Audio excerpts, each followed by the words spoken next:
ruangan, silakan. Reza Indragiri. Oh, satu-satu dulu, Pak Susno, sudah. Pak Reza. Oh ya, Pak Reza. Selamat datang Pak Reza Indragiri. Masya Allah. Terima kasih. Salam hormat.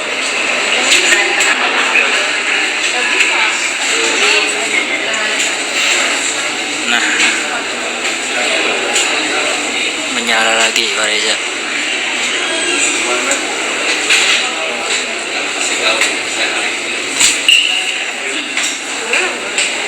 Untuk ahli hari ini intinya meditasi. Oh ya, tapi satu-satu. Bayangin ya. Mau disumbat bareng nanti. Satu-satu.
Boleh di tap-tap, di share-share teman-teman.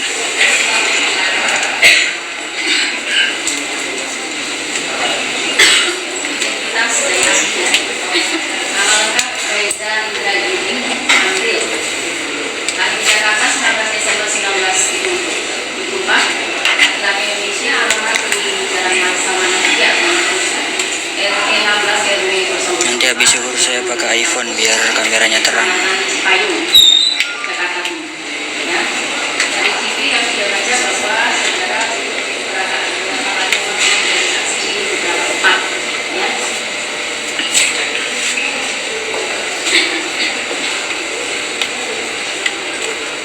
Jadi sebelum kami ambil sumpah, saudara ahli akan menerangkan tentang apa?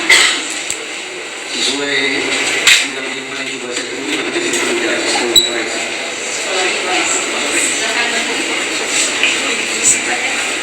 Bismillah. Pak Reza menyala, Pak Reza.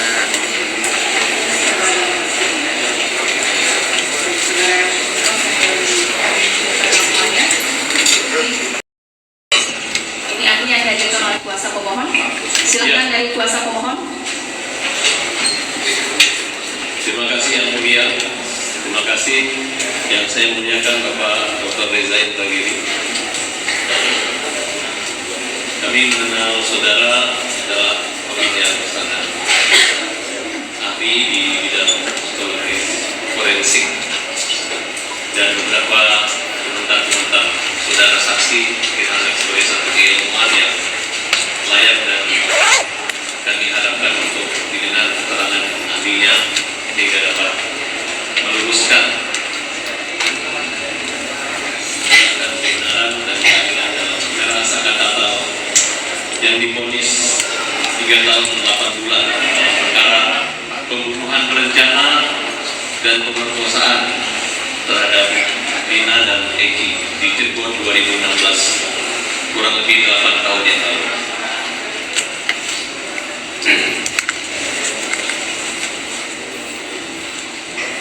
Saudara saksi, saudara ahli yang saya hormati, pertanyaan kami, Fokus. kasus Cirebon ini sangat unik karena 11 pelaku atau 8 terpidana ditangkap di tempat yang tidak jauh dari lokasi pembunuhan dalam waktu kurang lebih 2 atau 3 bulan. Tolong saudara, Geser komentarnya, geser. saudara, apa yang melatari pelaku itu melancarkan misi kejahatan di awal, kemudian apakah setiap pelaku kejahatan itu selalu berada kembali di seperti yang terjadi di kasus ini? Saya pahami majelis dari pertanyaan saudara penasihat hukum pertama terkait dengan alasan atau motif, dan yang kedua adalah tentang apa penjelasan bahwa ada seseorang yang disebut sebagai pelaku pidana namun kembali ke lokasi di mana dia melakukan aksi pidana. Jadi yang pertama terkait dengan motif atau alasan. Kalau ditanyakan ke saya tentang kasus Cirebon sebagaimana saudara penasihat hukum tadi sebutkan, lalu saya katakan saya tidak tahu motifnya apa, alasannya. Tetapi kalau ditanyakan secara umum, apa gerangan motif yang melatar belakangi seseorang melakukan kejahatan? Secara umum ada 2 motif dari sudut pandang psikologi forensik. Pertama, motif emosional, amarah, dendam, sakit hati, cemburu, dan perasaan-perasaan negatif lainnya. Itu juga yang melatar belakangi kenapa seseorang kemudian melakukan tindak pidana. Atau motif yang kedua itu motif instrumental. Motif instrumental tidak ada sangkut pautnya dengan suasana hati yang serba negatif sebagaimana saya katakan tadi. Tetapi motif instrumental adalah bagaimana seseorang mendapatkan manfaat atau keuntungan tertentu dari tindak kejahatan yang dilakukan. Misalnya untuk mendapatkan harta, untuk mendapatkan popularitas, untuk mendapatkan supremasi tertentu, ataupun motif-motif yang sekali lagi tidak berkaitan dengan suasana hati si pelaku. Itu terkait dengan pertanyaan pertama. Indikasinya ada 2 kemungkinan motif, yaitu motif emosional dan motif instrumental. Kemudian pertanyaan yang kedua, kenapa seorang pelaku kejahatan justru kembali ke lokasi di mana dia melakukan aksi kejahatan tersebut? Saya izin bertanya dulu. Ini pelaku yang dimaksud oleh saudara penasihat hukum orang-orang sebetulnya? Saat ini mau waras yang dikatakan hilang. Karena kalau kita asumsikan bahwa pelaku pidana adalah orang yang waras, maka berlaku 2 misi pada diri itu. Jadi majelis setiap kali seseorang melakukan aksi pidana, aksi kejahatan misalnya, ada 2 misi yang harus dia capai. Misi yang pertama adalah merealisasikan visi. Jadi kalau visinya adalah membuat target atau sasaran meninggal dunia, maka misi yang akan dia lancarkan adalah dia melakukan segala macam upaya untuk memastikan sasaran hilangnya. Dia kumpulkan peralatan, dia pilih waktu dan seterusnya dalam rangka sekali lagi memastikan bahwa visinya bisa terrealisasi, yaitu menghilangkan nyawa target atau nyawa sasaran. Itu misi pertama. Misi yang kedua adalah bagaimana pelaku menghindari proses hukum, menghindari pertanggungjawaban pidana, menghindari penjara dalam bahasa sederhana. Caranya bagaimana? Justru bagaimana kemudian si pelaku ini melakukan kalkulasi terhadap resiko, termasuk dengan menjauhkan dirinya dari lokasi di mana kemungkinan dia akan bisa diidentifikasi oleh penegak hukum. Dengan adanya misi kedua semacam itu, maka sekali lagi kalau kita asumsikan pelaku adalah orang yang waras, butuh hitungan yang cerdas, kelaziman atau normalnya adalah pelaku tidak akan kembali ke TKP atau tempat di mana dia melakukan aksi kejahatan tersebut. Jadi kalau kemudian ada seorang pelaku kejahatan yang kembali ke lokasi kejahatan di mana dia melakukan itu, maka ya sudah barang tentu perlu diperiksa secara spesifik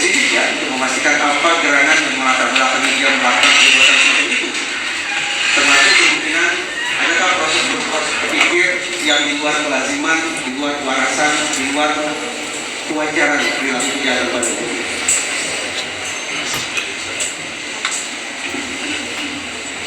Tambahkan sedikit. Dengan dua asumsi.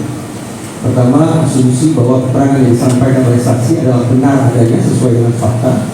Sementara jawaban yang kedua berangkat dari asumsi bahwa keterangan yang disampaikan tersebut adalah keterangan yang tidak sesuai dengan fakta alias keterangan palsu atau diistilahkan sebagai false confession. Saya mulai dari asumsi yang pertama terlebih dahulu bahwa keterangan yang disampaikan oleh saksi adalah sesuai fakta, adalah benar adanya alias true confession. Pertanyaannya, kalau saya dikoreksi sekiranya saya salah dalam memahami, apa yang melatar belakangi seorang anak justru membenarkan atau mengiyakan keterangan yang sebenarnya justru memberatkan diri? Dan apa pula penjelasan kenapa seorang anak memberikan atau menyangkal atau menyanggah keterangan yang justru meringankan diri? Jadi dalam proses persidangan, termasuk seorang terdakwa atau anak, sesungguhnya berpikir dengan kerangka atribusi. Atribusi adalah istilah dalam psikologi forensik untuk menjelaskan tentang pihak mana sesungguhnya yang harus bertanggung jawab atas perbuatan pidana tertentu. Ada dua jenis atribusi, yaitu atribusi internal dan atribusi eksternal. Atribusi internal bermakna bahwa pertanggungjawaban atas sebuah perbuatan pidana berada pada diri individu yang bersangkutan. Atribusi internal.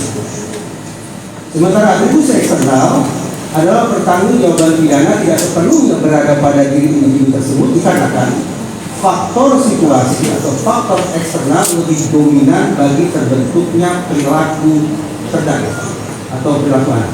Sebagai misal, ketika seorang terdakwa atau seorang anak duduk di kursi ini, maka jaksa penuntut umum akan membangun sebuah konstruksi yang disimpulkan bahwa pertanggungjawaban pidana berada sepenuhnya pada diri si terdakwa. Maaf, saya mematikan dulu.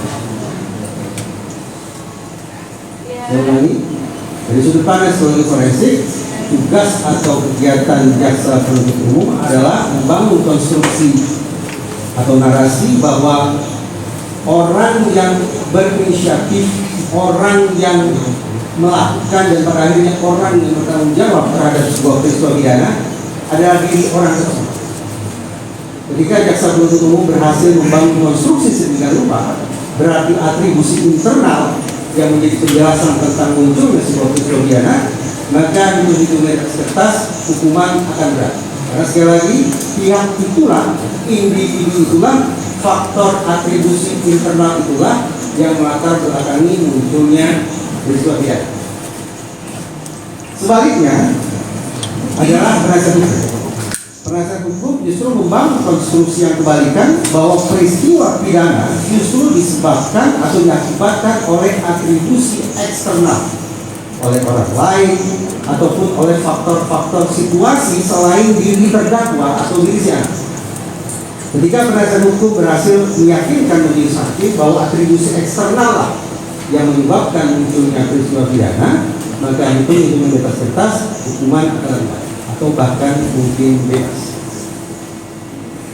Nah, kenapa saya memulai memberikan jawaban dengan sedikit berbelok terkait dengan atribusi internal dan atribusi eksternal? Yang ini saya katakan adalah seorang terdakwa sudah barang tentu by default secara otomatis semestinya dia akan menyangkal segala macam yang mungkin memunculkan simpulan atribusi internal.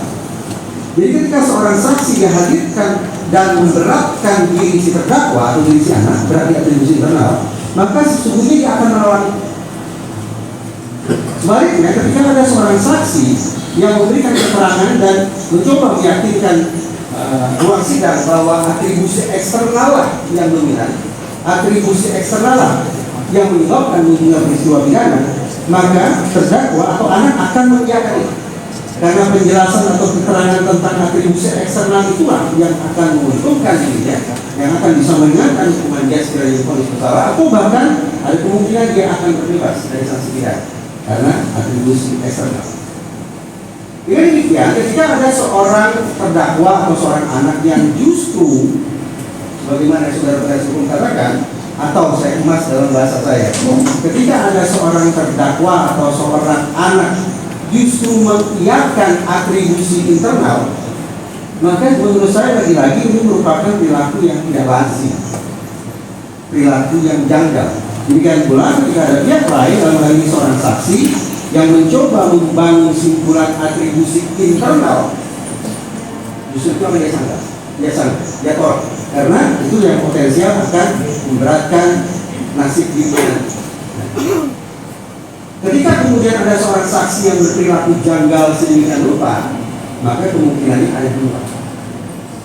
Satu, apakah bisa dikatakan ini sebagai bentuk voluntary, sebuah sikap, sebuah pilihan perilaku yang sukarela, yang sepenuhnya yang ahli maksud saksi atau anak, maaf, saya koreksi. Ketika ada seorang anak yang ternyata perilakunya berbeda dengan yang saya jelaskan secara umum tadi, maka kemungkinan ada dua. Satu, apakah perilaku yang tidak lazim dari seorang terdakwa atau anak itu bersifat volunteer, sukarela, dialah yang sepenuhnya berinisiatif untuk melakukan perbuatan sedemikian rupa, ataukah tipe yang kedua, coerced sifat. Saya aja ya, kalau sekiranya saudara penasihat hukum ini mencatat COERCED, coerced. Artinya perilaku yang tidak lazim dari terdakwa atau anak tersebut dikarenakan adanya faktor dari pihak lain, baik pengaruh yang sifatnya ini ataukah intimidasi, ataukah tipu muslihat atau deception yang membuat terdakwa atau anak berperilaku tidak sebagaimana lazimnya, tidak sebagaimana wajarnya yang saya katakan. Ya, terima kasih. Saudara ahli adalah orang yang pertama kali mewawancarai Maggie dan Widi, ya, kemudian sama-sama terlibat pihak di channel sosial media. Maggie dan Widi memberikan penjelasan dari dalam ruang persidangan ini kemarin bahwa mereka masih berkomunikasi dengan almarhum Afif di waktu jam 10 lewat, yang jam 22 lewat, yang jadi banyak pertanyaan buat publik, ya, atau bagaimana menguji keterangan Mega dan Widi ini terkesan runut dan punya ingatan yang baik. Bagaimana saudara saksi menjelaskan keterangan ahli, saudara ahli menjelaskan keterangan Widi dan Mega? Secara empiris sudah barang tentu keterangan itu harus diuji dengan bukti lain, itu secara empiris. Tapi saya ingin mencoba memberikan perspektif terkait dengan dari sudut pandang gini. Keterangan dalam ruang hukum dari sudut pandang psikologi forensik dikatakan berkualitas. Keterangan dikatakan berkualitas, dinilai berkualitas ketika memenuhi dua indikator. Pertama, harus akurat sebagaimana kenyataannya, dan yang kedua haruslah lengkap. Persoalannya, keterangan yang diberikan dalam ruang hukum acap kali, bahkan mungkin hampir selalu mengandalkan pada ingatan manusia. Ingatan manusia melalui studi diketahui rentan mengalami fragmentasi dan rentan mengalami distorsi. Artinya, ingatan manusia rentan untuk terpecah belah, terfragmentasi, dan mudah pula untuk terdistorsi, belok kanan, belok kiri. Penyebabnya apa? Sekiranya perlu nanti bisa saya jelaskan. Tapi saya kembali dulu ke persoalan bahwa ternyata ingatan manusia rentan mengalami fragmentasi dan distorsi. Atas dasar itu, psikologi forensik sudah sampai pada sebuah kesimpulan. Memang ekstrim terdengar, bahwa barang atau objek yang paling mungkin mengganggu pengungkapan fakta, barang yang paling potensial merusak penegakan hukum, dari sudut pandang psikologi forensik justru keterangan yang mengandalkan daya ingat manusia. Tetapi bukan berarti bahwa psikologi forensik menganggap bahwa keterangan adalah barang haram yang harus ditolak mentah-mentah begitu saja. Rekomendasi yang datang dari psikologi forensik adalah keterangan tidak sepatutnya diandalkan, apalagi dijadikan sebagai satu-satunya acuan dalam mengungkap sebuah peristiwa kejahatan. Peristiwa kejahatan apapun, sekiranya dikaitkan dengan tadi sempat disebut saudara saya sebutkan, yaitu pembunuhan berencana dan perkosaan. Sekali lagi, dalam mengungkap kasus-kasus semacam itu sudah barang tentu rekomendasi psikologi forensik jangan bertumbuh, jangan menghabiskan waktu dan stamina terlalu banyak untuk membongkar keterangan. Keterangan rentan mengalami fragmentasi dan distorsi. Oleh karena itu saya ulangi, rekomendasinya adalah bukan berarti menolak mentah-mentah keterangan saksi, tetapi mencari lebih jauh bukti-bukti yang secara empiris sesungguhnya bisa membuktikan ada tidaknya peristiwa-peristiwa yang diingat oleh saksi. Karena itu majelis, saya pada waktu-waktu belakangan ini terus terang menyampaikan di ruang publik dan juga ke sejumlah kolega di otoritas penegakan hukum bahwa spesifik dalam kasus Cirebon, termasuk terhadap keterangan yang disampaikan oleh dua orang saksi tadi, yaitu Widi dan Mega, sepatutnya otoritas penegakan hukum membuka kembali seutuh-utuhnya rincian komunikasi elektronik kedua korban dan rincian komunikasi elektronik para tersangka. Karena apabila rincian komunikasi elektronik itu dibuka, hasil ekstraksi itu dibawa ke ruang hukum, maka akan bisa katakan seberapa jauh keterangan Mega dan Widi terdukung atau justru terbantahkan oleh komunikasi elektronik tersebut. Saudara Ali, saya lanjutkan. Saudara Ali bertemu secara langsung dengan Mega dan Widi, mengamati cara mereka menyampaikan keterangan atau informasi. Sejauh analisis saudara ahli, apakah keterangan Mega dan Widi itu bohong atau jujur? Saya bukan membaca gestur majelis, saya menilai gestur saksi. Ini saya katakan keterangan saksi siapapun saksi, tidak hanya Mega dan Widi. Supaya tidak salah kaprah, saudara penasihat hukum tidak salah kaprah, saya tidak hanya menyoroti Widi dan.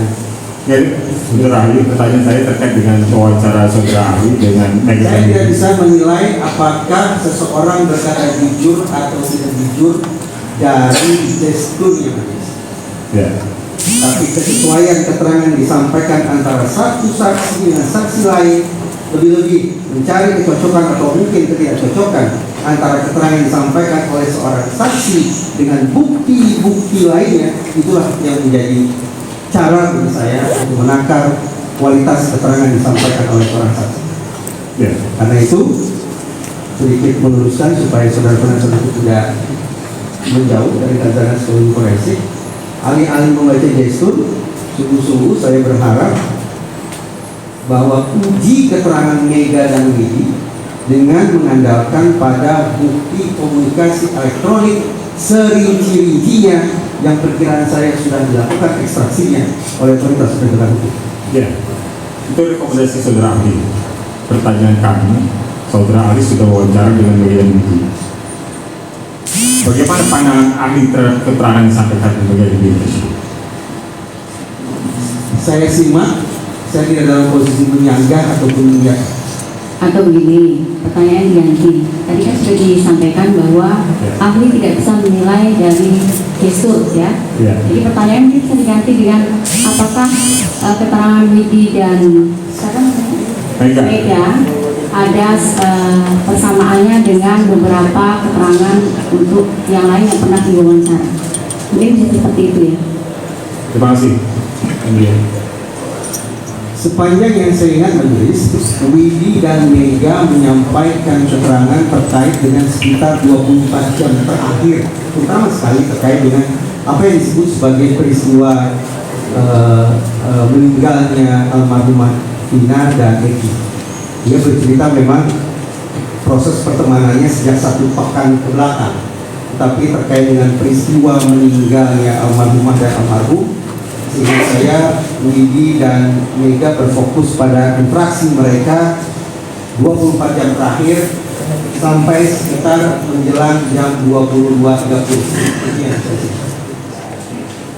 Nah, dengan kurun waktu sedemikian rupa, kalau yang saya bisa katakan memang ada ketidaksinkronan antara apa yang disampaikan oleh saudara Widi dan Mega dengan, bukan dengan saksi majelis, tapi dengan berkas hukum yang saya baca.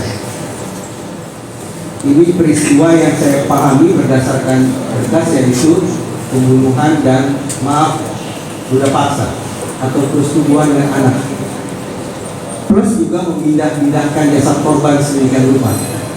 Budak paksa juga dilakukan secara massal alias lebih dari 1 orang. Kalau kemudian pembunuhan, budak paksa massal dan memindah-pindahkan jasad korban coba dibandingkan dengan pergerakan waktu yang disampaikan oleh Widi dan Mega, memang ada ketidaksesuaian. Dalam pengertian, sejujurnya saya menaruh rasa sanksi. Benarkah dalam kurun waktu sebagaimana yang tercantum di berkas sudah terjadi pembunuhan, budak paksa massal dan pemindah-pindahan jasad korban tersebut?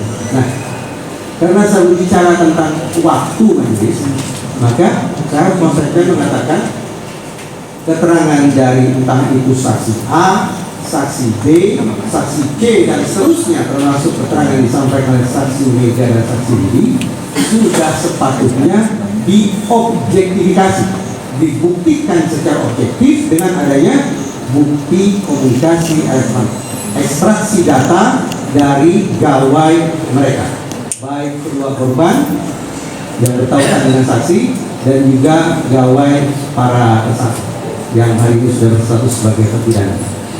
Ya, sebenarnya saya lanjutkan. Saudara ahli sudah mendengar sendiri dari keterangan Sakatata bahwa Sakatata kemarin juga ahli sampaikan mereka mengalami penyiksaan baik di Polres sampai dengan kemudian Sakatata di Polda. Bisa saudara ahli jelaskan dampak penyiksaan itu buat anak atau buat tersangka pada umumnya? Majelis PBB, Perserikatan Bangsa-Bangsa, itu sudah mengeluarkan sebuah konvensi anti penyiksaan, Convention Against Torture, dan Indonesia merupakan salah satu negara yang telah meratifikasi konvensi anti penyiksaan atau penganiayaan tersebut. Sejak pasal 1 atau artikel 1 dalam konvensi tersebut sudah dirumuskan dan secara eksplisit sudah bisa kita pahami adanya dampak yang muncul akibat adanya penyiksaan. Dampak serius inilah yang saya yakini merupakan latar belakang kenapa kemudian dunia sampai menelurkan konvensi ini. Eksplisit di artikel 1 atau pasal 1 itu bunyinya adalah severe pain and suffering, whether physical or mental. Artinya penyiksaan atau penganiayaan di dalam konvensi tersebut dirumuskan mengakibatkan adanya rasa sakit dan penderitaan yang luar biasa parah, baik secara psikologis maupun secara fisik. Dengan demikian, yang saya pahami ketika seseorang mengalami penganiayaan, mengalami penyiksaan, mengacu pada konvensi dan mengacu pada sekian banyak riset, patut diduga kuat bahwa orang yang menjadi sasaran penganiayaan atau kekerasan tersebut mengalami penderitaan baik secara psikis maupun secara fisik. Tidak hanya untuk waktu 1-2 hari, tapi bahkan untuk jangka panjang. Bahkan dengan segala hormat, mudah-mudahan tidak dijadikan sebagai pembelajaran yang keliru. Tidak terlalu kemungkinan seseorang yang sudah mengalami penganiayaan sedemikian rupa akan masuk ke dalam gerbang depresi, dan depresi dianggap oleh sekian banyak ilmuwan sebagai pintu gerbang menuju bunuh diri. Itulah sebuah gambaran sederhana tentang apa yang muncul pada orang-orang yang mengalami penyiksaan dan penganiayaan. Saya mencoba untuk merangkai sehingga lupa sekali lagi berdasarkan pada konvensi PBB dan sekian banyak riset yang saya lakukan. Baik, saudara saksi, saya sudah kali. Sedikit saya mau ulas sedikit awal cerita bahwa persoalan ini adalah tewasnya Vina dan Egy, yang mana awalnya itu adalah di olah TKP kecelakaan. Kemudian terjadi perubahan bahwa ini merupakan kasus pembunuhan dan pemerkosaan. Tentunya ada peran daripada ayah Eki yang bernama Rudiana yang kemudian melakukan penangkapan tanpa ada suatu perintah penyelidikan. Kami melihat pendapat ahli di media sosial dan di media-media itu sangat sempurna. Artinya, di mana ahli dapat menyimpulkan bahwa di sini penyidik maupun penuntut umum lebih mengejar pada pengakuan tersangka, bukan pada keterangan yang dinilai kemudian disesuaikan dengan scientific crime investigation. Kami minta pencerahan dan keterangan ahli menilai dalam perkara ini sehingga kita dapat mengungkap kebenaran material, sehingga jangan sampai orang yang tidak salah dihukum, dan harapan kami orang yang salah menghukum juga dihukum. Majelis, pada kisaran waktu sekitar 10 sampai 12 tahun terakhir, psikologi forensik sangat tertarik pada studi atau kajian-kajian tentang keterangan palsu atau false confession. Berarti majelis yang menurut satu langkah dari sudut pandang psikologi forensik ada dua jenis keterangan atau dua jenis confession. Ada true confession, ada false confession. Kalau true confession kita tidak persoalkan karena sudah true, karena sudah nyatanya begitu, sudah asli, sudah sebenar-benarnya. Yang dipersoalkan yang kemudian menjadi objek kajian psikologi forensik adalah false confession, keterangan palsu, keterangan tidak sesuai dengan fakta. Sampai psikologi forensik menyimpulkan ada 3 jenis false confession. Pertama, voluntary false confession. Sekiranya dibutuhkan saya bisa tulis. Perlu saya tulis ya? Untuk membantu saudara penasihat hukum dan mungkin membantu ibu panitra untuk mencatat ulang. Sekiranya perlu, saya akan tulis. Kalau tidak, saya pisahkan saja. Perlu. Kalau itu saya tulis. Atau dieja saja bisa, dieja nanti panitra pengganti akan menulis. Saya eja. Yang tipe pertama adalah voluntary false confession. Saya eja. Ini 3 kata yang bisa. Satu, voluntary. V O L U N T A R Y. Voluntary. Ada berikutnya false. F A L S E. F A L S E. Sudah?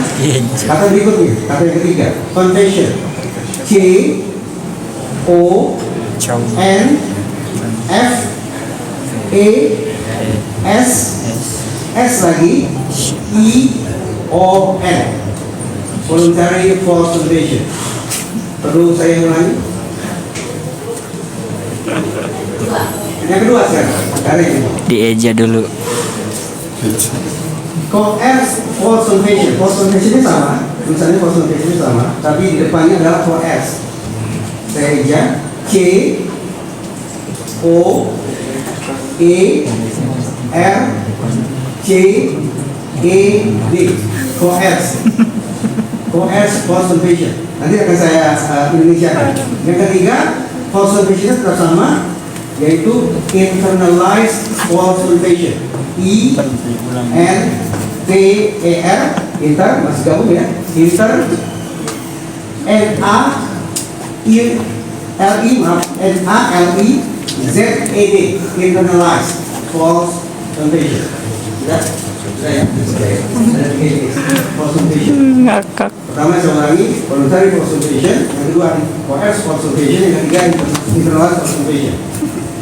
Sekarang saya Indonesiakan, jadi panjang, jadi kesan berkali-kali. Yang pertama, voluntary false confession adalah keterangan palsu yang diberikan secara sukarela. Ini panjang. Keterangan palsu yang diberikan secara sukarela. Jadi angkatan saya.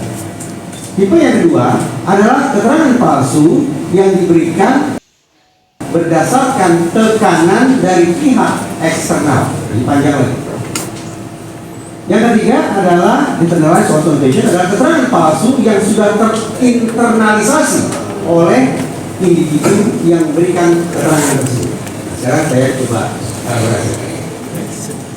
Voluntary false notation adalah keterangan palsu yang diberikan oleh seseorang sepenuhnya berangkat dari inisiatif kesadaran yang bersangkutan.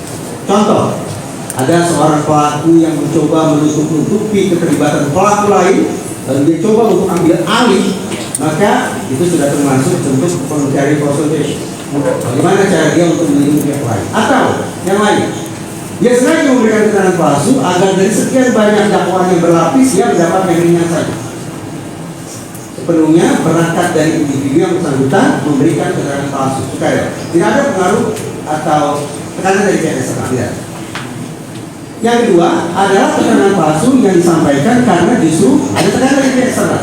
Jadi pada dasarnya individu ini tidak ingin memberikan keterangan palsu, tetapi dia memberikan keterangan palsu karena adanya pengaruh dari eksternal, baik pengaruh yang sifatnya iming-iming, memberikan gambaran tentang sesuatu yang menyenangkan, bisa pula dalam bentuk intimidasi, sesuatu yang memunculkan gambaran menakutkan, dan bisa pula lewat deception, lewat tipu muslihat.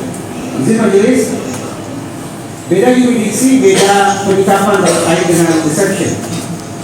Di sejumlah negara Eropa, interogasi tidak boleh menggunakan deception. Di beberapa negara bagian Amerika Serikat, juga hukum boleh menggunakan deception. Deception bukan ini, bukan intimidasi, tapi tipu muslihat. Misalnya, ini yang contoh ini. Coba kamu ceritakan, teman-temanmu yang lain sudah mengaku. Ini contoh deception. Sekali lagi, beda yuridiksi, beda penyikapan. Itu tipe kedua, keterangan palsu. Kedua itu keterangan palsu diberikan karena adanya pengaruh dari pihak eksternal. Keterangan palsu yang tipe ketiga adalah internalized. Ini yang ada petik paling parah karena individu sampai pada sebuah titik ketika dia tidak lagi bisa membedakan mana kenyataan dan mana khayalan. Proses pemeriksaan beruntun, proses pemeriksaan maraton itu istilah populernya, tanpa disadari oleh personel negara hukum, justru bisa memunculkan keterangan palsu tipe ketiga ini. Contoh, ini contoh ini. Dalam salah satu kasus pidana terorisme sekian tahun silam, seorang, saya lupa apakah saksi atau terdakwa, mengatakan bahwa saya hadir dalam sebuah rapat bersama ABB. Saya sebut saja inisial, bersama ABB. Dia katakan sekali lagi, saksi ini atau mungkin terdakwa ini saya lupa, mengatakan saya hadir dalam sebuah rapat dan di situ ada ABB. Ada terdakwa lain. Tapi dikejar oleh penasihat hukum. Dikejar oleh penasihat hukum sampai pada sebuah titik ketika kemudian saksi sendiri yang menjadi ragu dengan kenyataannya. Ketika pada momen dia katakan, sekarang saya jadi samar-samar. Saya hadir dalam sebuah rapat yang dihadiri oleh ABB, atau saya hadir dalam sebuah rapat dan saya baca berita tentang ABB, lalu saya menganggap bahwa saya hadir dalam sebuah rapat bersama ABB. Izin majelis, apakah keterangan bisa diikat? Saya itu 3 contoh keterangan palsu. Jadi saya katakan majelis, kembali ke pertanyaan saudara penasihat hukum. Betapapun psikologi forensik sudah, tadi sempat saya katakan, sudah sampai pada sebuah simpulan bahwa keterangan adalah barang yang paling potensial mengganggu pengungkapan fakta, tapi pada kenyataannya justru ini merupakan salah satu hal yang paling sering ditemukan dalam exoneration. Saya izin menggunakan bahasa asing lagi, tapi akan saya Indonesia dulu. Tidak ada maksud saya untuk mendemonstrasikan kemampuan bahasa asing, tidak ada majelis. Ini semata-mata untuk memudahkan saya berpikir, karena bacaannya bahasa asing. Betul. Saya mundur majelis. Di sejumlah negara, organisasi kepolisian mereka membentuk apa yang disebut sebagai Conviction Integrity Unit. Perlu saya ijazah begini? Belum. Saudara penasihat hukum yang susah ya, sudah selesai panjang tadi saya sampai ke sana. Saya rasa nggak perlu media, nanti diserahkan aja. Conviction Integrity Unit ini adalah unit integrity unit yang dibentuk secara khusus oleh otoritas kepolisian untuk menelusuri kembali kejanggalan-kejanggalan yang ada dalam pengungkapan suatu kasus. Unit-unit khusus ini disebut sebagai Conviction Integrity Unit. Saya ingat KON Conviction. Kata berikutnya integrity. Mudah-mudahan Ibu Panitera sudah tahu ya integrity ya. Dan kata berikutnya adalah unit Conviction Integrity Unit. Saya ulang, Conviction Integrity Unit adalah unit-unit khusus yang sifatnya ad interim yang dibentuk oleh sekian banyak organisasi kepolisian untuk menelusuri ulang, melakukan eksaminasi untuk menemukan di mana kejanggalan atau penyimpangan atau kesalahan dalam pengungkapan sebuah kasus. Unit itu bekerja dengan kemungkinan targetnya adalah exoneration. Apa itu exoneration? Saya baca dulu. EXONE ration. Exoneration. Exoneration adalah koreksi atas kasus hukum seorang terpidana. Sudah statusnya adalah terpidana, bahkan mungkin dalam catatan sudah ada yang terlanjur dijadi hukuman mati, tapi lewat exoneration yang dilakukan oleh Conviction Integrity Unit berubah status menjadi orang bebas, orang tidak bersalah, bahwa sudah ada yang terlanjur dieksekusi atau berbuat. Tapi paling tidak negara secara legowo mengakui mereka sudah melakukan kesalahan dalam mengungkap suatu kasus. Ketika dilakukan studi majelis, apa gerangan yang mengakibatkan proses hukum itu salah dalam pidana orang, mengacu pada studi atau mengacu pada data yang dimiliki oleh Conviction Integrity Unit, ada dua yang dominan. Pertama, ketika proses hukum terlalu mengandalkan pada keterangan yang notabene keterangan rentan menjadi false confession atau keterangan palsu, tidak didukung dengan bukti-bukti empirik, tidak didukung oleh bukti-bukti saintifik, terlalu mengandalkan pada keterangan. Itu satu temuan pertama. Temuan yang dominan lainnya adalah justru dari otoritas penegakan hukum sendiri secara sistematis menutup-nutupi bukti yang bisa meringankan terdakwa. Saya ulang aja, memang ini jadi sangat serius sih, bahwa Conviction Integrity Unit menemukan bahwa salah satu faktor dominan kenapa terjadi salah pemidanaan adalah justru dari otoritas penegakan hukum sendiri yang menutup-nutupi bukti yang sesungguhnya kalau dibuka bisa meringankan terdakwa. Nah, luar biasanya, ya, saya ini karena ini luar biasa, psikologi forensik sudah membangun basis ilmuwan agar otoritas penegakan hukum, agar proses peradilan pidana ekstra hati-hati dalam menyikapi keterangan, baik itu keterangan tersangka maupun keterangan saksi. Tapi pada kenyataannya, sebagaimana studi yang tadi saya sebutkan, ternyata otoritas penegakan hukum masih sangat mengandalkan pada keterangan. Terus lagi, adanya police misconduct, adanya penyimpangan kerja dari otoritas penegakan hukum berupa menutup bukti yang sesungguhnya kalau dibuka bisa meringankan terdakwa. Majelis, kebetulan saya pernah membaca berkas majelis. Apakah saya memberikan perspektif majelis? Enggak. Majelis, karena begitu saya membaca berkas sejak awal majelis, sebelumnya ada kekhawatiran dalam berkas. Sebentar, yang mulia, sebelum dijelaskan saya mau nitip satu pertanyaan aja. Awal mulanya kasus ini ditangani oleh Polsek Talun dengan kecelakaan lalu lintas. Kemudian pada tanggal 29 Rudiana ke Polsek dan melihat katanya motornya nggak hancur. Bertemulah dengan Dede. Nah, Dede ini memiliki latar belakang pernah dikeroyok sama Aib dikeroyok sama anak-anak muda itu.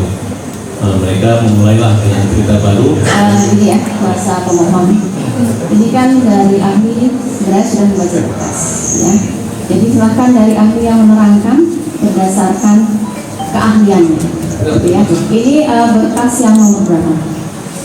Saya tidak ingat nomor majelis, tetapi di majelis saya memperoleh berkas itu dari salah satu anggota penasihat hukum, yaitu Ibu Titin yang bulu merah.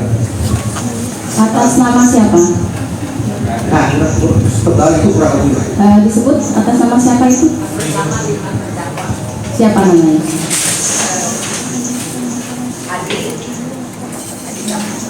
Nomor berapa? Ya, silahkan yang nomor 4 berdasarkan keahlian. Bentar, ini kaitannya dengan perkara kita dulu yang nanti ahli dari kami. Itu agak jauh. Tidak jauh, mudah-mudahan tidak jauh, karena saya tetap berada dalam koridor keilmuan ini. Karena saya berada di koridor keilmuan, maka mudah-mudahan relevan untuk semua kasus. Betul. Ya. Nah, sekali lagi, saya itu tidak ingat ini nomor berapa, ini berkas siapa. Yang jelas saya pernah membaca berkas yang diberikan oleh saudara Ibu Titin. Itu, ya. Baik. Majelis, saya menghormati kerja otoritas penegakan hukum Polda Jabar. Namun dengan segala hati harus saya katakan, dari berkas yang saya baca, terkesan juga terindikasi ini salah satu contoh pengungkapan kasus yang disimpulkan terlalu mengandalkan pada keterangan saksi, termasuk keterangan saksi yang menomor sekiankan bukti saintifik. Contoh. Pertama, terkait dengan narasi telah terjadi perkosaan massal terhadap almarhum.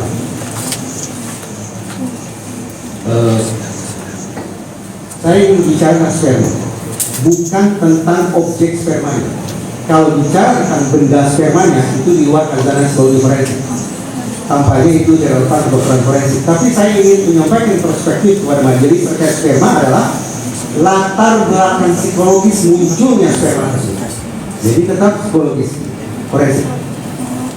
Yang saya paham majelis, pertanyaannya sederhana begini. Apakah sperma serta-merta bisa kita simpulkan sebagai bukti telah terjadi perkosaan?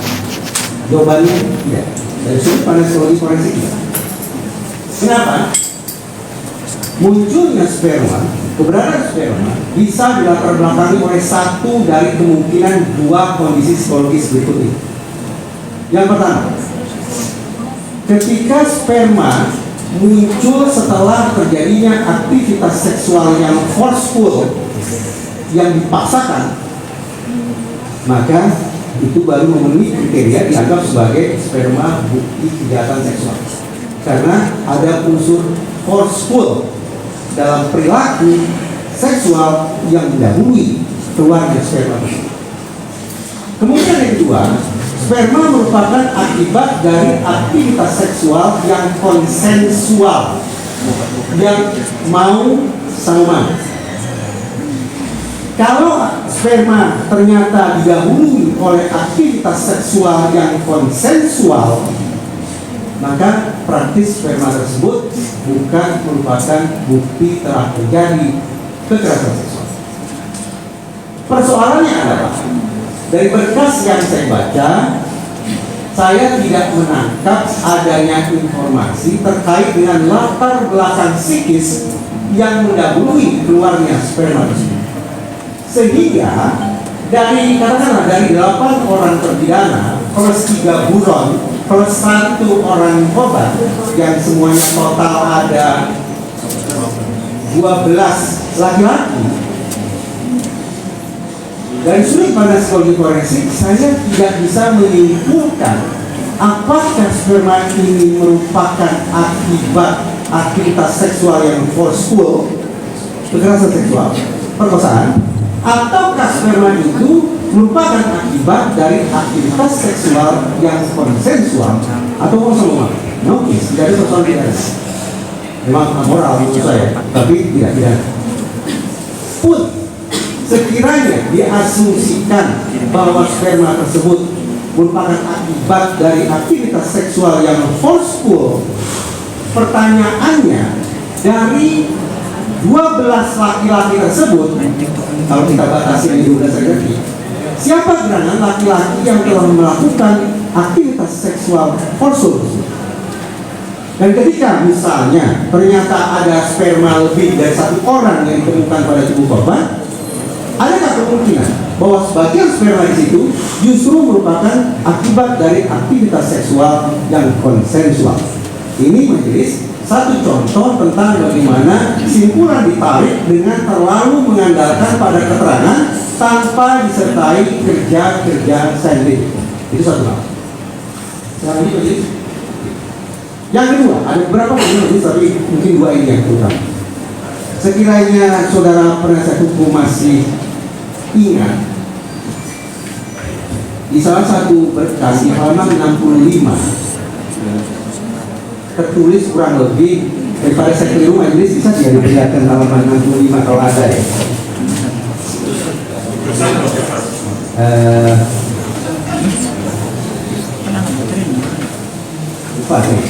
Lupa. Isinya begini, bahwa seolah ada komunikasi via SMS antara Saka Tatal dengan pihak lain terkait dengan rencana untuk menghabisi korban. Nah, ini majelis, saya sesungguhnya tidak sedang meninjau objek bukti elektronik, bukan, karena itu tampaknya ada di khazanah IT. Yang saya ingin sampaikan perspektifnya dalam majelis, dari bukti komunikasi elektronik itu seyogianya kita atau saya paling tidak bisa membaca kondisi psikologis para pihak pada malam itu berdasarkan komunikasi mereka. Nah, saya kembali ke apa yang saya katakan tadi, bahwa di salah satu berkas ingat saya di halaman 65 ada komunikasi yang SMS, melalui SMS antara anak Saka Tatal dengan terdakwa lain yang kurang lebih, saudara bisa saja mungkin sudah ada berkasnya, saya berkumpulkan kalau percaya ya kan gitu.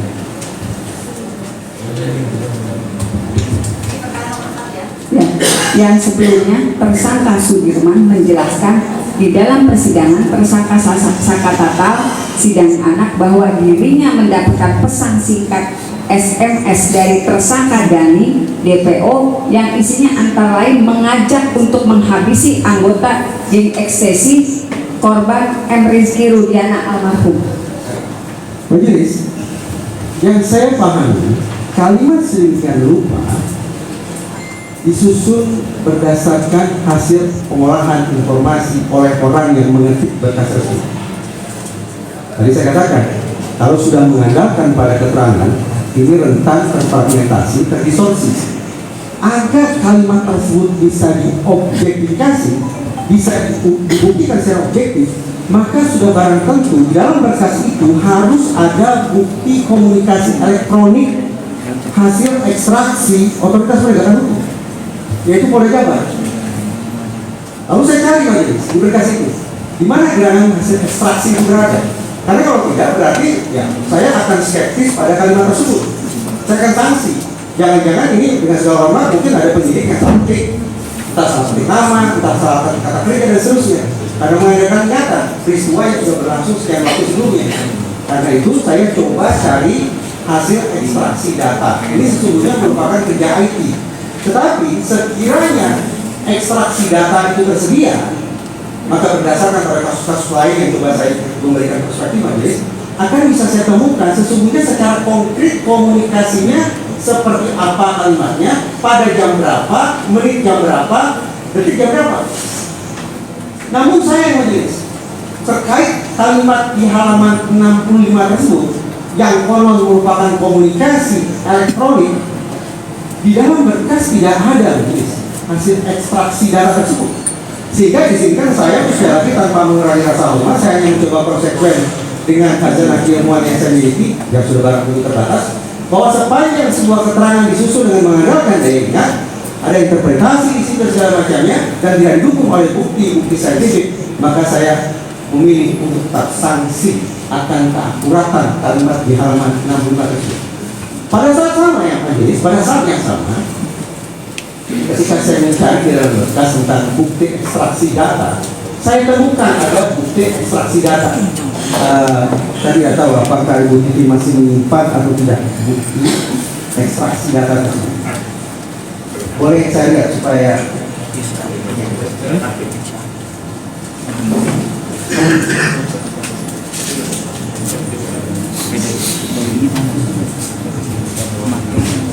sekali lagi majelis, saya tidak sedang berbicara tentang objek ekstraksi datanya. Ini kalau bicara objek ekstraksi data itu ada di IT, perkiraan saya ada di IT.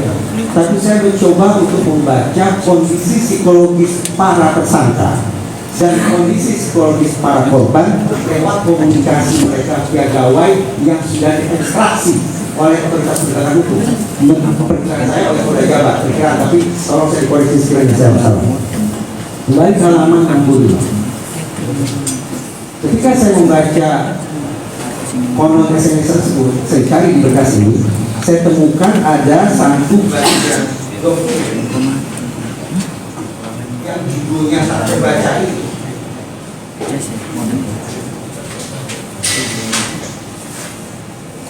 Ya.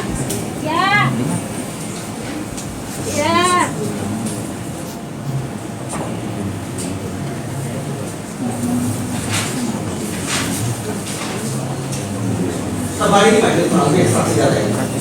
Tetapi apa mengurangi rasa hormat? Ini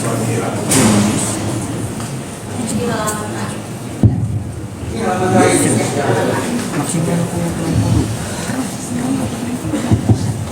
Tanpa mengurangi rasa hormat, saya tidak menemukan adanya komunikasi yang isinya seperti ini. Dokumen terkait dengan ekstraksi data ini yang saya lihat adalah kebanyakan angka-angka tanpa memuat informasi tentang siapa dengan siapa, berkomunikasi tentang apa, pada jam, menit, dan detik keberapa. Itu tidak saya temukan, nyaris tidak saya temukan, hanya sedikit sekali, hanya sedikit sekali. Pun komunikasi yang konon ada di halaman 65 tidak saya temukan pada berkas ini. Atas dasar itu majelis, saya mencoba konsekuensi saja dengan perspektif teoritis yang sejak awal saya temukan di ruang yang mulia ini. Ketika keterangan disampaikan, diketik dan seterusnya dengan mengandalkan pada daya ingat manusia yang tidak disertai dengan bukti-bukti saintifik, maka izinkan saya untuk sanksi atas akuratan informasi terkait di halaman 65 tersebut. Izinkan saya bersama. Demikian pula majelis, tadi sebetulnya sudah saya sampaikan terkait dengan pertanyaan saudara penasihat hukum tentang waktu ketika saksi Lidi dan saksi Mega dikabarkan berkomunikasi dengan korban almarhumah Vina di atas jam 22. Ya. Majelis kembali, saya tetap mengalami skeptisisme terhadap keterangan UIG dan Mega.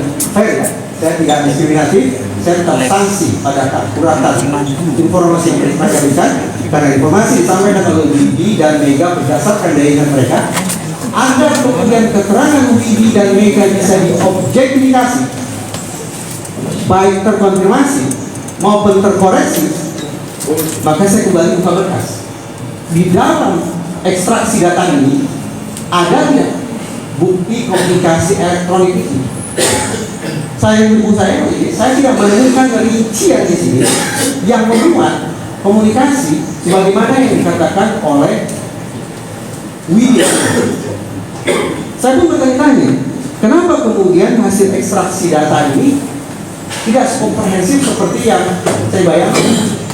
Bahwa saya bayangkan semestinya ada hasil ekstraksi komunikasi via gawai yang dilakukan oleh korban. Semestinya ada hasil ekstraksi terkait isi komunikasi antara anak Sakatatal dengan pihak tadi yang disebut-sebut rencana pembunuhan ini. Saya tidak menemukan. Dengan kata lain, karena menurut saya ternyata ekstraksi data ini tidak utuh, maka praktis lagi-lagi berkas ini tampaknya disusun dengan mengandalkan terus. Baik, Luar biasa. itu memang menjadi bagian dari Bantu tap-tap layar lagi. Tadi saya lanjutkan pertanyaan saudara Ali. Awalnya adalah kecelakaan. Tiba-tiba karena ayah korban ini adalah polisi bagian narkotika di Polres Kota. Kemudian saya nggak tahu gimana ceritanya sehingga lokus dalam perkara ini ke 3 tempat. Karena awalnya kalau kecelakaan itu hanya di Polsek Talun. Kemudian dari keterangan BAP awal, Rudiana mengaku menjelaskan siapa pelaku, bahkan Rudiana bisa menentukan titik luka segala macam walaupun belum dilakukan otopsi. Itu sudah. Kemudian dia bertemu Aik dengan latar belakang begini-begini, pernah diajukan pemukulan. Setelah itu, seperti yang dari awal saudara ahli menjelaskan, tidak mungkin orang yang sudah membunuh tiba-tiba 3 hari kemudian nongkrong lagi berkumpul di tempat yang sama.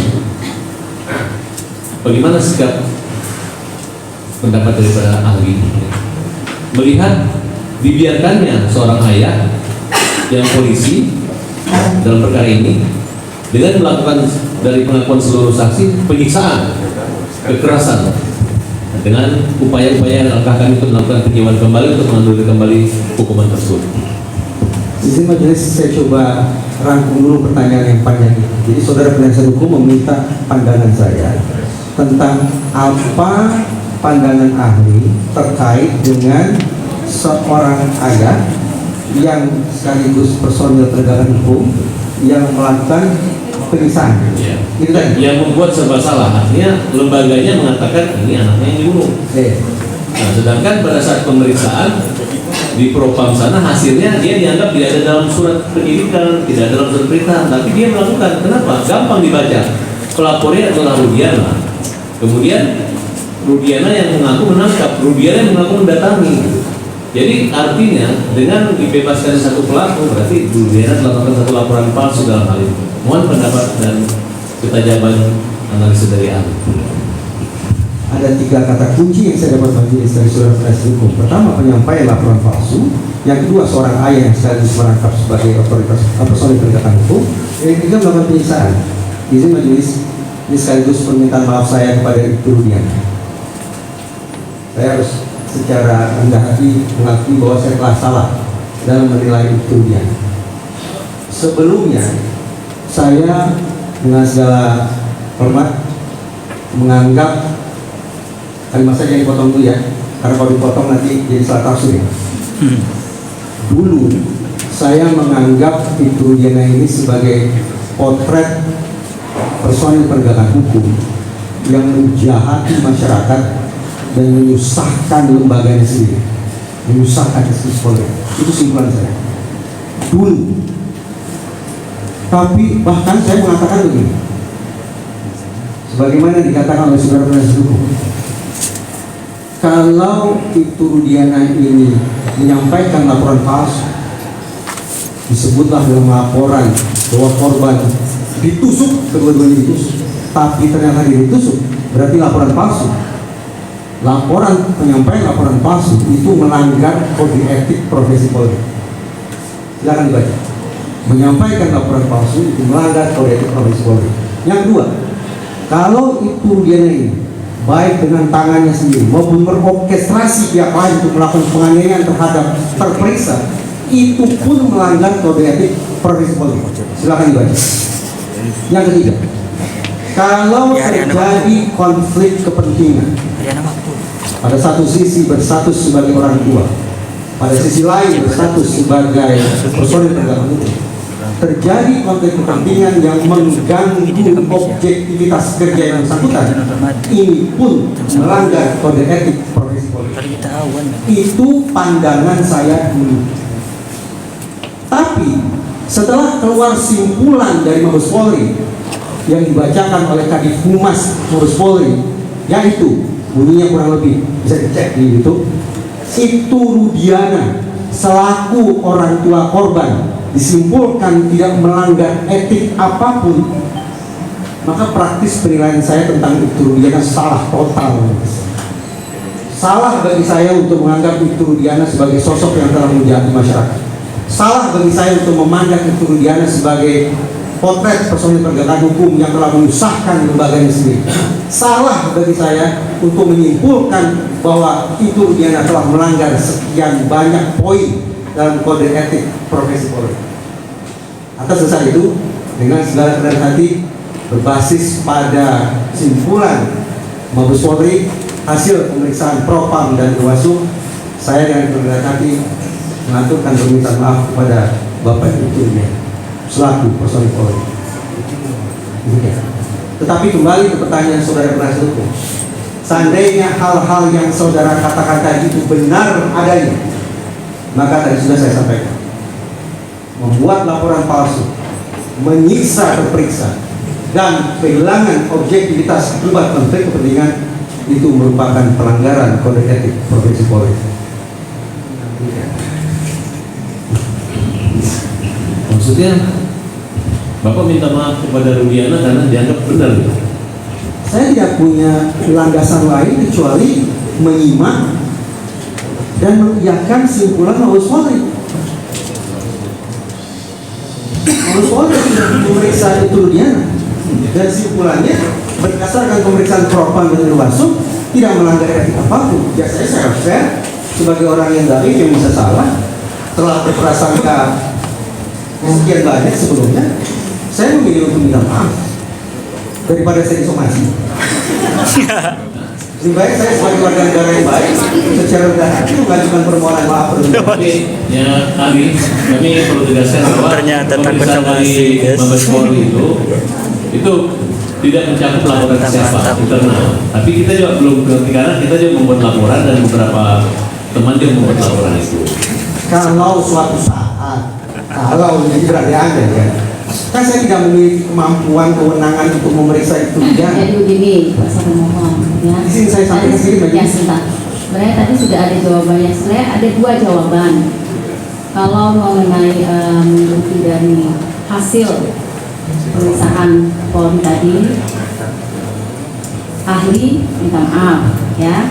Tapi ternyata misalnya apa yang dikatakan atau apa yang disampaikan oleh kuasa pemohon itu benar, berarti tidak minta maaf gitu maksudnya, gitu kan? Jadi ada dua jawaban.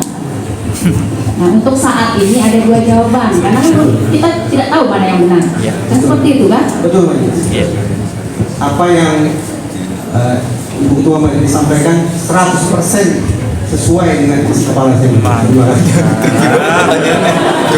Saudara nih, tapi kan hasil investigasi yang saudara ahli lakukan, kemudian Saya tidak menginvestigasi siapa. ya saya ambil wawancara, kemudian dari beberapa tampil di acara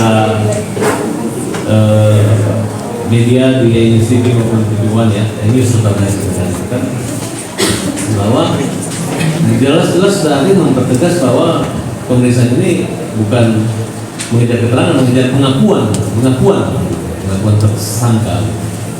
Nah, dan yang saya pertanyakan tadi adalah konflik of interest si Rudiana, sehingga polisi atasan pimpinan juga bingung gitu, karena ketika contoh di pra peradilan mereka membela, pada kenyataannya memang tidak ada bukti yang bisa membuat hakim mengabulkan atau menolak pada peradilan itu sehingga bebas, sehingga terdapat pada pertimbangan hakim dalam menentukan keputusan peran daripada Peggy itu jadi kayak halusinasi.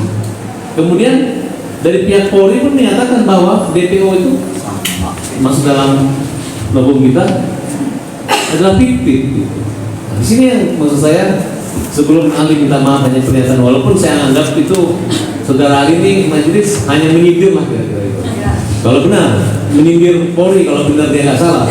Tapi bahasanya sebenarnya ada keraguan dan memang jangan dikatakan bahwa ahli ini menyindir ya, kita kan nggak tahu karena ahli ini memang nggak tahu mana yang benar gitu kan, makanya ada dua jawaban gitu. Jangan menyimpulkan bahwa ahli menyindir. Ironis itu, ironis. Nah ya yang pojok jadinya ahlinya, padahal di sini kan kita minta untuk memberikan keterangan berdasarkan keahlian, jadi jangan dipojokkan ahlinya ya itu.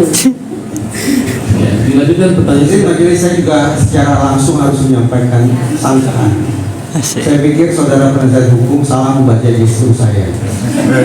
Saya tidak sepanjang yang saya sampaikan di hal ini, di ruang yang mulia ini, saya sudah akan sumpah dulu. Saya menyampaikan ya itu yang saya sampaikan.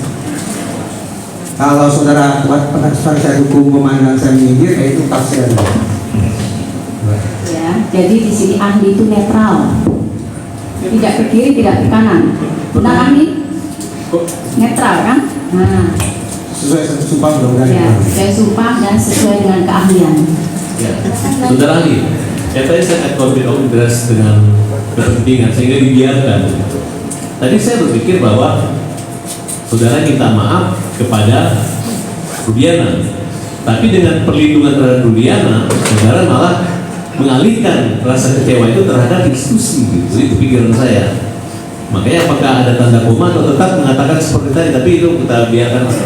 Nah, maksud saya, bagaimana pendapat ahli tentang Rudiana yang jadi pahlawan, tapi bingung kan? Karena ini kondisi kayak kita sebagai lawyer, Rudiana, kalau anakmu meninggal, beban beratnya sedih banget rasanya. Tapi coba dibalik bayangkan, anak orang-orang yang nggak salah itu dihukum. Bagaimana jika itu menimpa keluarga kita, diperlakukan seperti itu? Karena dari motif aja yang akan saya pertanyaan berlanjut, bisa nggak pembunuhan yang terjadi ini meninggal, dibunuh Vina atau diperkosa gara-gara ada 3 orang yang ditolak cintanya kira-kira? Tolong saudara menjelaskan. Ini pertimbangan hakim loh, tercatat. Ini pertanyaannya bertingkat terus. Rumit untuk saya cerna dan baca. Terlebih setelah jam makan siang tiba. Setelah ada ulang urut, informasi tumpah ruang, agak sulit saya cerna. Ya, jadi saya memilih untuk bertanya balik, Andres. Saudara penasihat hukum yang saya hormati.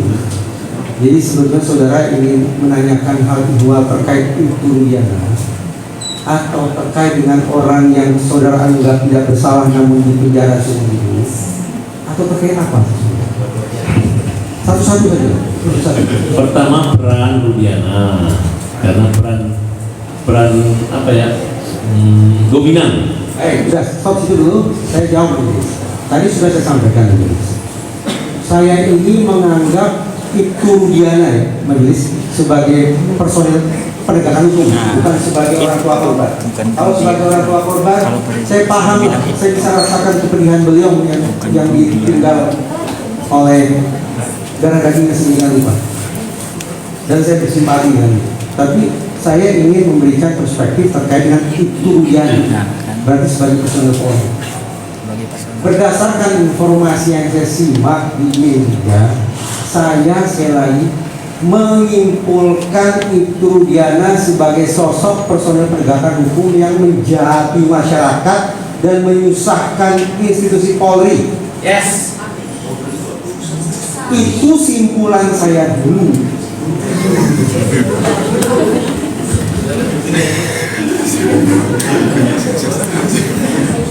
Kalau jangan dipotong dulu ya.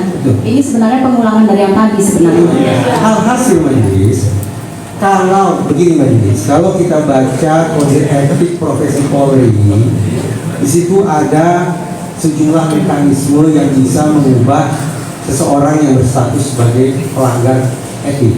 Jadi misalnya seorang personil Polri hari ini sudah disimpulkan melanggar etik, tapi lewat mekanisme etik berikutnya ada di dalam kode etik itu, bisa saja statusnya berubah. Karena itu per detik ini saya tidak punya acuan berpikir yang lain kecuali simpulan dari Mabes Polri bahwa itu Rudiana selaku orang tua korban tidak melakukan pelanggaran etik.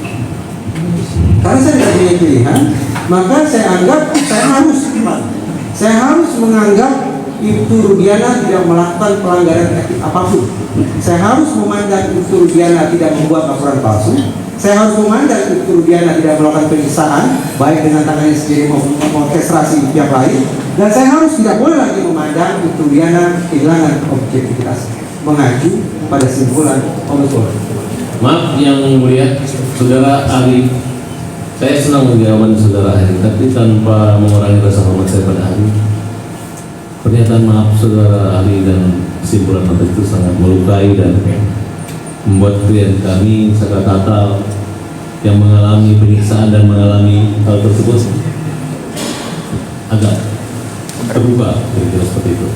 Tapi sekiranya itu hanya pendapat masih menyindir, mungkin saya pikir mungkin lebih jauh dari itu, tapi agak aneh aja kami ini, karena yang kami perjuangkan saksi ini adalah menguji kembali bahwa bukti mereka ada penyiksaan itu. Tapi masalah itu internal ya. Diluruskan. Ini kan pendapat dari ahli sendiri, ya. Itu pendapat dari kuasa hukum sendiri. Jadi tidak bisa kita paksakan isi kepala orang sama dengan isi kepala kita, gitu. Itu pendapat dari ahli yang mengalami sendiri, apa yang dialami sendiri, apa yang dipikir sendiri, seperti itu kan. Jadi bukan berarti melukai atau bagaimana. Ini untuk dirinya sendiri, untuk diri si ahli sendiri, gitu. Kembali lagi ke pertanyaan yang berdasarkan keahlian dari ahli. Oke, silakan lanjut yang kedua tadi. Yang kedua tentang apa sih? Saya fokusnya tadi tentang kan pertama bahwa peran dominan daripada ayah Eki. Nah, kedua, pembiaran yang dibiarkan oleh Polri tidak melakukan satu, berbeda dengan kasus Sambo dulu. Nah, kalau kasus Sambo itu kan aktif gitu. Ketika dia mengaku ini harusnya kan Polri ini kan aktif gitu. Makanya saya butuhkan pendapat ahli dengan berbagai pengalaman sehingga bagaimana sikap Polri. Karena dalam keterangan itu, saudara dengan menjelaskan bahwa kalau di Amerika itu, kalau di sini kita lihat kayaknya kita sebagai lawyer mencari, membuktikan. Padahal bukti contohnya nih, hasil olah TKP itu ada di polsek. Kalau